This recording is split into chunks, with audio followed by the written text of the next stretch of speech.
জলের ট্যাঙ্ক তৈরি করা হবে। এলাকা পরিদর্শনে গিয়ে বিক্ষোভের মুখে পিএইচই দপ্তরের আধিকারিকেরা।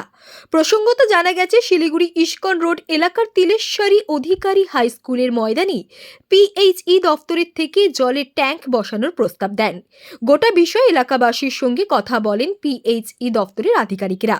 বৃহস্পতিবার আবার উক্ত এলাকা পরিদর্শন করেছিলেন আধিকারিকেরা। সেই সময় এলাকাবাসীরা ছুটে এসে তাদের এই জলের প্রকল্প যেন এখানে না করা হয় তার কথা জানান। পাশাপাশি আসে তিলেশ্বরী স্কুলের শিক্ষকরা।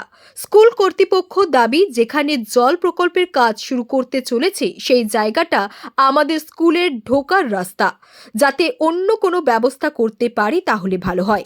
এ বিষয়ে স্কুল কর্তৃপক্ষের সাথেও কথা বলে আধিকারিকেরা। স্থানীয়দের অভিযোগ, স্কুলের সেই জায়গায় স্কুলের জন্য দান করা হয়েছে। এখানেই 3টে স্কুল রয়েছে, বাচ্চাগুলো এখানে খেলাধুলা করে। পাশাপাশি রোজ অনেক মানুষ এখানে প্রাতঃভ্রমণের জন্য আসে। এছাড়াও যেই জায়গায় জলের ট্যাঙ্ক তৈরি করতে যাচ্ছে সেখানে প্রচুর গাছ রয়েছে, তাই আমরা এই জায়গায় সেই জল প্রকল্পের কাজ করতে দিচ্ছি না। এছাড়াও স্কুল চলাকালীন পুলিশ প্রশাসনকে নিয়ে প্রবেশ করেন, এটার তীব্র ধিক্কার জানান এলাকাবাসী ও স্কুল কর্তৃপক্ষ। এ বিষয়ে পিএইচই দপ্তরের আধিকারিকেরা জানায়, জেলা শাসকের নির্দেশে আমরা এখানে এসেছি। কোনো রকম সবুজায়নকে নষ্ট না করে, মাঠের কোনো ক্ষতি না করে কিছুটা অংশ আমরা নিচ্ছি এই জল প্রকল্পের জন্য। খুব দ্রুত সেই জল প্রকল্পের কাজ শুরু করতে চলেছি। পাশাপাশি স্কুল কর্তৃপক্ষের জন্য কোনো অসুবিধা না হয় তার জন্য বাচ্চাদের সুবিধার্থে একটি পাকা রাস্তা তৈরি করে দেওয়া হবে। পাড়া প্রতিবেশী হিসেবে আমি যেটাই বলবো যে আমাদেরও জল প্রকল্পটা দরকার আছে। এটা না যে এটা ওর বিপক্ষে আমরা না, ওর পক্ষেই আছি।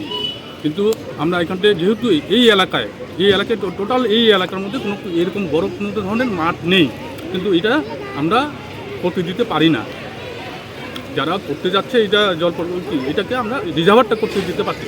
আচ্ছা, এই যে জমিটা, এই জমি সংক্রান্ত একটা ব্যাপার নিয়ে বলছি যে এই জমিটা আমার ঠাকুরদাদা দান করেছে বলতে অনুমতি দিয়েছে স্কুল বোর্ডকে স্কুল করার জন্য। কিন্তু অন্যথায় অন্য কিছু জিনিসের জন্য কিন্তু দেওয়া হয়নি, অনুমতি দেওয়া হয়নি। সেহেতু সেই পারপাসে আমি বলতেই পারি যে আমরা কেন দেব। মোটামুটি 1 বিঘা জমির মতো নিতে চাচ্ছে, যেখানে ওরা জলের একটা প্রকল্প করবে। আমরা জানি জল সবারই দরকার, কিন্তু এটা মনে রাখতে হবে যে কোনো জায়গায় কিন্তু এরকম খেলার মাঠ নেই। এখানে পরপর 3টে স্কুল রয়েছে, যেখানে আমাদের ছোটো ছোটো বাচ্চারা এখানে খেলাধুলা করে। আমরা চাই না যে কোনোভাবেই আমাদের এই মাঠটাকে নষ্ট করা হোক। সরকার যদি চায়, আশেপাশে যে কোনো জায়গায় ভেস দেখে তারা কিন্তু সেখানে জল প্রকল্প করতেই পারে। আর সেটাতে আমরা যারা এলাকাবাসী আছি, আমরা সেখানে তাদেরকে কিন্তু সহায়তা করব। কিন্তু এই স্কুল মাঠটার উপরে বারবার এভাবে হানা দিচ্ছে, এটা খুব বাজে জিনিস। আবার যে জায়গাটায় ওরা করতে যাচ্ছে সেখানে সবুজায়নে ভর্তি, এত গাছপালার মধ্যে সেই গাছপালাকে কেটে নিয়ে এই প্রকল্প করা, এটা আমরা মনে করছি যে ভালো হবে না। তাছাড়া আজকে স্কুল আওয়ারের মধ্যে যারা পিএইচই দপ্তর থেকে এসেছিলো, তারা পুলিশ প্রশাসনকে নিয়ে এসেছে, এমনকি পুলিশ আমাদের মাঠের ভিতরে ঢুকেছিল। আমরা এটা তীব্র নিন্দা করছি যে স্কুল আওয়ারের সময় এইভাবে পুলিশের ভিতরে না আসাটা উচিত ছিল। Bureau report, PB news. আপনার কি ফ্ল্যাট দরকার? চলে আসুন রয়্যাল কনস্ট্রাকশনে। এখানে সুলভ মূল্যে জমি জায়গা ক্রয় ও বিক্রয় করা হয়, অথবা জমি সংক্রান্ত কাগজপত্র সঠিকভাবে তৈরি করা হয়। পূর্ব বর্ধমানের একমাত্র প্রতিষ্ঠান, তার নাম রয়্যাল কনস্ট্রাকশন। আজই চলে আসুন। ঠিকানা পূর্ব Bardhaman hawkers market, room number 24, দ্বিতলে।